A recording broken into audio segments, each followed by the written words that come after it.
प्यारे बच्चों, जो हमारा नेक्स्ट आर्टिकल है बीएससी फाइनल का, वो है एनर्जेटिक्स ऑफ बीटा डीके। इससे पहले हम जो पहले वाला लेक्चर था उसमें हमने टाइप्स ऑफ बीटा डीके पढ़ा था। उसके अंदर आपने बीटा माइनस, बीटा प्लस और के कैप्चर, तीन तरह का आपने डीके पढ़ा था। बीटा नेगेटिव डीके में क्या था, आपके पास कोई न्यूक्लियस था, उस न्यूक्लियस के अंदर मान लिया नंबर ऑफ प्रोटॉन ज़्यादा है और न्यूट्रॉन, और नंबर ऑफ प्रोटॉन क्या है, कम है, तो एक न्यूट्रॉन प्रोटॉन में कन्वर्ट हो जाता था। वहां से आपको बीटा नेगेटिव यानी कि इलेक्ट्रॉन मिलता था और साथ में एंटी न्यूट्रिनो एक पार्टिकल मिलता था, जिसके बारे में पिछले लेक्चर में मैंने बताया था। इसी तरह बीटा प्लस में क्या होता है, आपके पास नंबर ऑफ प्रोटॉन ज़्यादा होते हैं, तो वहाँ पे एक प्रोटॉन न्यूट्रॉन में कन्वर्ट हो जाता।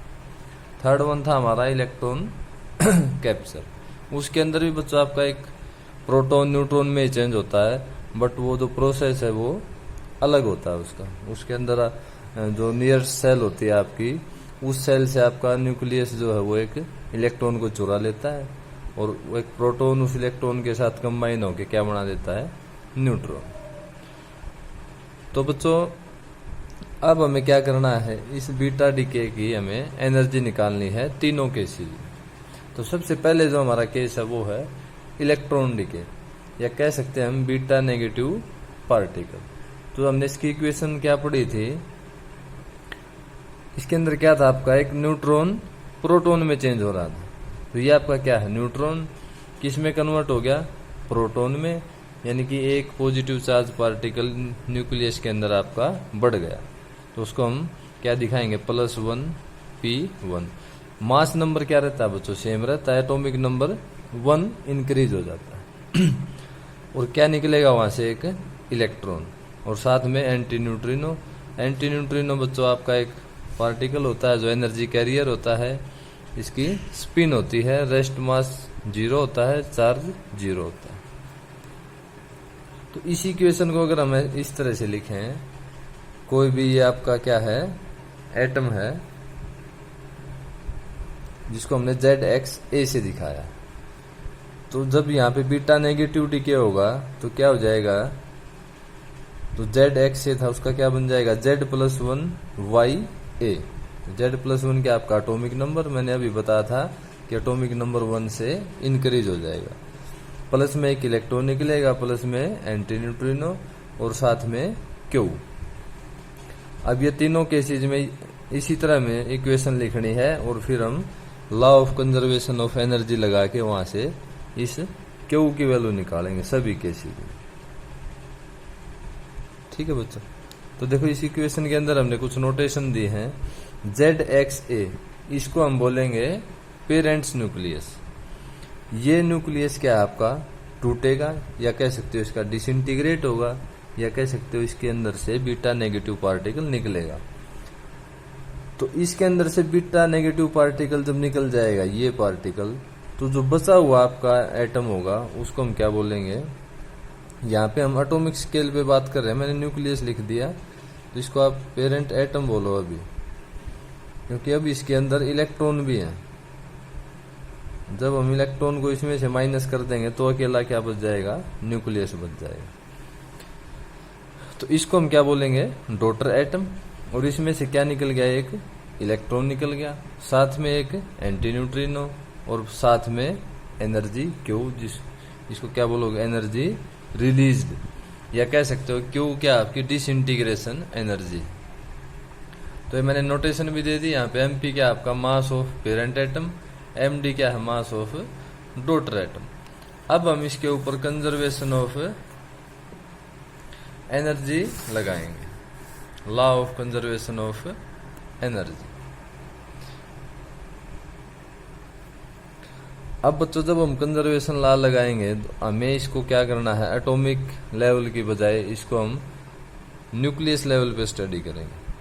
तो जब हम न्यूक्लियस लेवल पे स्टडी करेंगे तो एटम में तो बच्चों इलेक्ट्रॉन भी होते हैं, न्यूक्लियस में क्या होता है, सिर्फ आपका प्रोटॉन और न्यूट्रॉन होते हैं। तो इस एटम में से अगर हम इलेक्ट्रॉन का मास माइनस कर दें या इलेक्ट्रॉन की एनर्जी माइनस कर दें, एनर्जी हम निकाल रहे हैं, तो हमारे पास सिर्फ क्या है, न्यूक्लियस की एनर्जी बच जाएगी मतलब लेफ्ट हैंड साइड भी इलेक्ट्रॉन की एनर्जी माइनस कर दें, राइट हैंड साइड भी, या कह सकते हो left hand side right hand side both side electron का मास क्या कर दें, माइनस कर दें, तो हमारे पास सिर्फ क्या है, न्यूक्लियस का मास बच जाएगा। और फिर हम वहाँ से क्यू को कैलकुलेट कर लेंगे। तो देखो अब इसके ऊपर हम कंजर्वेशन ऑफ एनर्जी अप्लाई करते हैं। तो क्या लिखा था, एम पी क्या था आपका, मास ऑफ पेरेंट एटम। अगर इसमें से हम, हमारे पास कितने नंबर ऑफ इलेक्ट्रॉन है, जेड, क्योंकि आपको पता है जितने नंबर ऑफ प्रोटॉन होते हैं उतने नंबर ऑफ इलेक्ट्रॉन।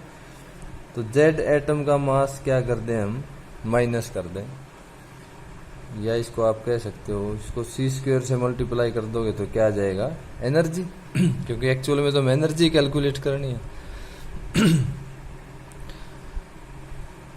ठीक है। अब इधर ये क्या था हमारे पास, एमपी में से हमने इलेक्ट्रॉन का मास घटा दिया, तो सिर्फ यहाँ पे जो बचेगा वो क्या, न्यूक्लियस का मास बच जाएगा। इसके बाद राइट हैंड साइड में क्या था, Z+1YA, इसको हमने क्या बोला था, डॉटर एटम। तो डॉटर एटम को हमने किससे दिखाया है, M(D) से। इस डॉटर एटम में से भी अगर हम, तो कितने इलेक्ट्रॉन है यहाँ पे, Z+1, क्योंकि number of electron equal to number of proton. तो Z+1 इलेक्ट्रॉन का मास, और उसको जब सी स्क्वायर से मल्टीप्लाई करेंगे तो उनकी एनर्जी, इसमें से भी हमने माइनस कर दिया। ठीक है, Z+1 MEc²। उसके बाद क्या था इक्वेशन में, -1E0, यानी कि ये क्या है आपका, यहाँ से एक बीटा पार्टिकल निकल रहा है। तो बीटा की एनर्जी कैसे लिखोगे, मास इंटू C²। तो मास ऑफ इलेक्ट्रॉन इंटू में C², और प्लस में Q नेगेटिव। जो हमने इक्वेशन लिखी थी बीटा नेगेटिव की, उसके अंदर बच्चों आप ध्यान रखना, यहाँ पे ये जो म्यू एंटी न्यूट्रिनो निकला है, इसका मास क्या था, 0 था, इसलिए हम इसको यहाँ पे नहीं लिख रहे। अब इसको हम सोल्व करेंगे और इस Q माइनस की वैल्यू निकालेंगे। तो इसको ब्रैकेट को आप ओपन करोगे तो MPc² माइनस ZMEc², इसको इक्वल टू नहीं बच्चों, ये आपकी अप्रोच है, इसको आप ऐसे दिखो, क्या मिलेगा हमें,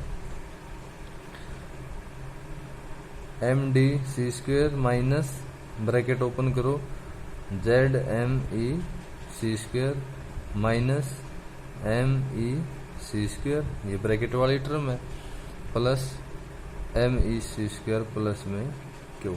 जो कटता है उसको काट दो, ये कैंसिल, इधर से ये कैंसिल। तो आपके पास क्या आ गया, MPc² MDc² प्लस में Q नेगेटिव। यानी कि इस इक्वेशन के अंदर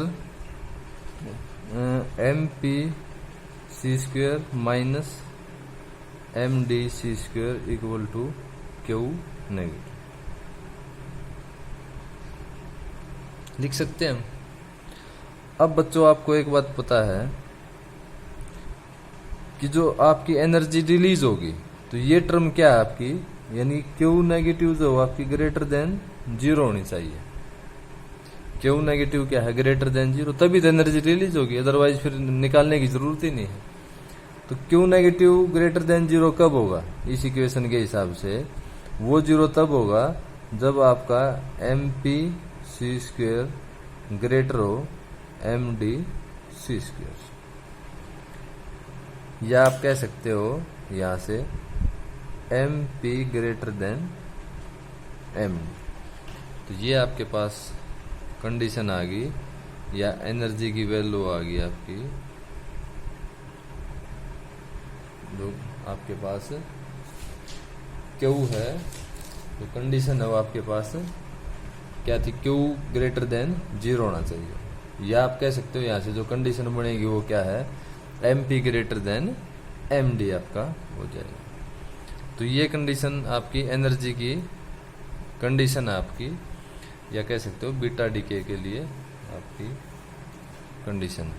तो ये हमारे पास एनर्जी आ गई बीटा नेगेटिव। अब इसके बाद सिमिलर प्रोसेस है बच्चों, बिल्कुल जो सेकंड टाइप ऑफ डीके था आपका, वो क्या था, beta plus decay. Beta plus decay का इक्वेशन आपने पढ़ा था, क्या थी, उसके अंदर क्या आपका प्रोटॉन ज्यादा होते हैं, तो एक प्रोटॉन आपका न्यूट्रॉन में चेंज हो रहा था और साथ में क्या निकल रहा था, एक पॉजिट्रॉन और साथ में न्यूट्रिनो। ऊपर वाले की तरह इसका भी क्या है आपका सेम प्रोसेस है पॉजिट्रॉन एमिशन का। इसको आप उसी तरह जेड एक्स ए लिखोगे तो इधर क्या जाएगा जेड -1, क्योंकि एक प्रोटॉन आपका डिक्रीज हो रहा है, और प्लस में एक पॉजिट्रॉन और साथ में क्यू पॉजिटिव। न्यूट्रिनो को हम छोड़ देंगे क्योंकि इसका मास क्या होता है, 0 होता है।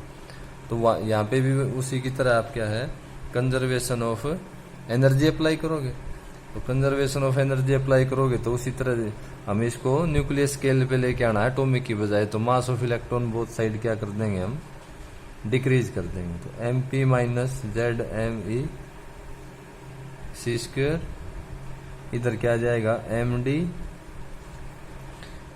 Minus Z -1 into C² plus में ME C² प्लस में Q। ब्रैकेट ओपन करने के बाद जो कटता है उसको काट देना, आप इसको सोल्व कर लेना। तो आपके पास जो वैल्यू आएगी बच्चों, ये ZME C² से ये कट जाएगा, ठीक है। ME C² और एक ME, यहाँ पे ME और लिखो, एक ME C² यहाँ से आएगा तो +2 ME C² हो जाएगा। तो इसकी जो वैल्यू आप क्या लिख सकते हो, MP C² MD C² plus में 2ME C² plus Q positive. ये आ गया। यहाँ से अगर अब आपको कंडीशन निकालनी है तो कंडीशन क्या जाएगी, क्योंकि Q पॉजिटिव आपका ग्रेटर देन 0 होना चाहिए। तो ये टर्म ग्रेटर देन 0 कब होगी बच्चों, ये ग्रेटर देन आपकी कंडीशन निकालते हैं, पहले इसको लिख लेते हैं हम, MP माइनस MD C², इसको इधर ले आएंगे तो ये माइनस का हो जाएगा, और साथ में -2ME C²। अब ये तो 0 हो नहीं सकता, तो ये जो पूरी टर्म है Q को पॉजिटिव कब आएगा, Q पॉजिटिव जब ये वाली टर्म आपकी ग्रेटर देन हो 2ME C²। तो बीटा नेगेटिव के लिए जो आपकी कंडीशन आएगी वो क्या आएगी, MP C² minus MD C²। ये बच्चों आपका ग्रेटर देन होना चाहिए 2ME C²। तो ये जो आपकी कंडीशन आ गई, ये क्या आ गई, बीटा नेगेटिव, और एनर्जी आपकी दिया। तो दो देख चुके हैं हम, बीटा नेगेटिव और बीटा पॉजिटिव। इसके बाद जो लास्ट वन हमारे पास थर्ड टाइप ऑफ डीके था, वो था आपका के कैप्चर। के कैप्चर या उसको हम बोलते थे इलेक्ट्रॉन कैप्चर, इसी से दिखाते थे बच्चों उसको हम। उसकी इक्वेशन क्या थी हमारी, +1 P1 प्लस में 1 इलेक्ट्रॉन, और क्या मिलता था आपको, एक न्यूट्रॉन मिलता था, और न्यूट्रिनो वहां से एमिट होता है। के कैप्चर ये था ना बच्चों आपका। के कैप्चर में क्या होता है, किसी न्यूक्लियस के अंदर नंबर ऑफ न्यूट्रॉन क्या है, कम है, तो उस वो न्यूक्लियस क्या है अपने बिल्कुल नजदीक लगती सेल से, ये था मान लिया न्यूक्लियस, ये हमारी सेल होती है ऐसे, मान लिया इस पे पॉजिटिव चार्ज ज्यादा है, तो ये नियरेस्ट सेल जो है आपकी, यहाँ से क्या है एक इलेक्ट्रॉन को चुरा लेता है, और वो इलेक्ट्रॉन प्रोटॉन के साथ मिलके क्या बना लेता है, न्यूट्रॉन बना लेता है। क्या बना लेता है, न्यूट्रॉन। और साथ में यहाँ से क्या है आपको, एक मिनट रुकना, न्यूट्रिनो क्या है, यहाँ से आपका एमिट होता है। अब यहाँ पे एक वैकेंसी क्रिएट होगी इलेक्ट्रॉन के लिए, तो क्या होता है कि जो ऊपर वाली आपकी सेल होती है वहां से आके एक इलेक्ट्रॉन इसको फिल कर देता है और यहाँ से रेडिएशन एमिट होते हैं बच्चों, जिनको बोलते हैं हम एक्सरे। तो ये होता है आपका के कैप्चर। तो उसी तरह से इसका आप इसके हिसाब से इसकी इक्वेशन लिखोगे तो क्या आ जाएगी, जेड एक्स ए प्लस में एक इलेक्ट्रॉन कंबाइन होगा प्रोटॉन के साथ, ये इलेक्ट्रॉन हो गया। तो क्या जाएगा हमारे पास, एक एटम पॉजिटिव चार्ज इसका कम हो जाएगा जो रोटर न्यूक्लियस है उसका, Z-1 YA प्लस में न्यूट्रिनो और प्लस में क्यू आपकी एनर्जी रिलीज होगी, किस फॉर्म में, एक्सरे की फॉर्म में। तो यहाँ भी उसी तरह आपको law of conservation of energy लगाना है। इस न्यूट्रिनो का आपको पता है इसका मास, रेस्ट मास क्या होता है, 0 होता है। तो इसको हम क्या करेंगे, यहाँ पे छोड़ देंगे।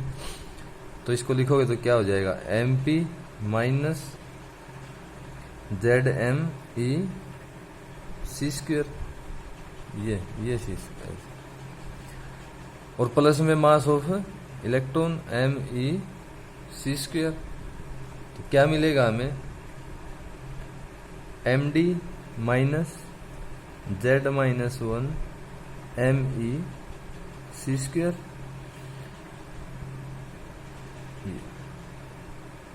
और प्लस में क्यू एनर्जी।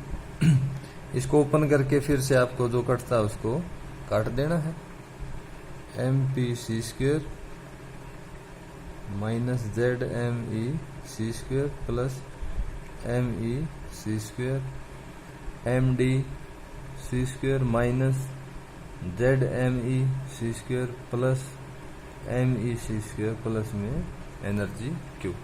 अब देख लो क्या कटता है आपके पास, उसको काट दो, ये कट गया आपके पास, ये भी क्या आपके पास कट गया। तो आपके पास जो बचा हुआ उसको लिख लो, MP C स्क्वायर, इधर क्या है MD C स्क्वायर, इसको इधर ले आओ तो क्या आ जाएगा, MD C स्क्वायर क्यों। अब कंडीशन वही है हमारी, Q क्या होना चाहिए, ग्रेटर देन 0, या कह सकते हो पॉजिटिव होना चाहिए। तो यहाँ से जो कंडीशन आएगी बच्चों वो क्या हो जाएगी, ये ग्रेटर देन 0 कब होगा, जब ये वाली टर्म इससे बड़ी होगी।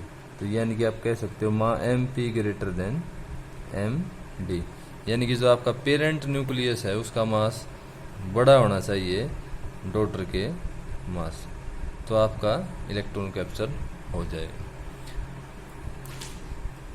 पिछले वाले लेक्चर में बच्चों मैंने difference between neutrino and anti neutrino बता दिया था, ठीक है। आपका के कैप्चर और बीटा प्लस एक दूसरे का पूरक हैं या मिरर इमेजेस हैं, ये मैंने एक्सप्लेन कर दिया था। तो इन दोनों को भी आपको पढ़ना है। इसके बाद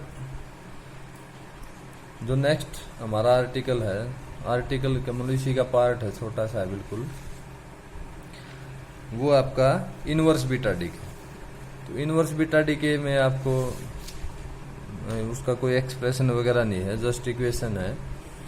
आपको पता होना चाहिए तीनों इक्वेशन में। सबसे पहले तो क्या आपकी बीटा प्लस है, तो बीटा प्लस में क्या हो जाएगा, आपको ध्यान रखने के लिए मैं बता देता हूँ। ये था ना हमारा बीटा, ये था बीटा प्लस था हमारा। एक प्रोटॉन किस में चेंज होता है, न्यूट्रॉन में, और एक यहाँ से पॉजिट्रॉन निकलता है। तो इसका जब इनवर्स लेना है तो हमें क्या करना है, यहाँ पे एक न्यूट्रिनो निकल रहा है ना, तो यहाँ पे हमें एक एंटी न्यूट्रिनो ऑब्जर्व करवाना, एब्जॉर्ब करवाना। इसी तरह बीटा नेगेटिव आपका, इसमें यहाँ से एक एंटी न्यूट्रिनो निकल रहा है, तो यहाँ पे एक न्यूट्रिनो को आपको एब्जॉर्ब करवाना। तो वो दोनों इक्वेशन आपकी हो जाएंगी और इलेक्ट्रॉन कैप्चर आपका सेम ही रहता है। तो बीटा प्लस के लिए जो आपकी इक्वेशन आ जाएगी वो क्या हो जाएगी, +1 P1, वहां पे न्यूट्रिनो निकल रहा था, तो यहाँ पे क्या करना, आपको एंटी न्यूट्रिनो एब्जॉर्ब करवाना है, और आपको क्या मिल जाएगा, एक न्यूट्रॉन और साथ में एक पॉजिट्रॉन। बीटा नेगेटिव में क्या होगा आपका, न्यूट्रॉन किस में चेंज होता था आपका, प्रोटॉन में, तो वहां पे एंटी न्यूट्रिनो निकलता था। तो यहाँ पे क्या करना, आपको न्यूट्रिनो को एब्जॉर्ब कराना है। आपको क्या मिल जाएगा, P1 प्लस में एक इलेक्ट्रॉन। इलेक्ट्रॉन कैप्चर को आपका 1p1 प्लस -1e0 होता था, तो उसको आप क्या लिख दो, राइट हैंड साइड को लेफ्ट में लिख दो, वो आपका सेम ही रहता है। तो ये 3 इक्वेशन बच्चों इनवर्स बीटा डीके की हैं, इनको भी आपको ध्यान में रखना है। इसके बाद आपका थोड़ा सा और इस टॉपिक का बचा हुआ है बीटा पार्टिकल का, उसका क्या है वो, रेंज ऑफ इलेक्ट्रॉन्स, या आप कह सकते हो रेंज ऑफ बीटा पार्टिकल।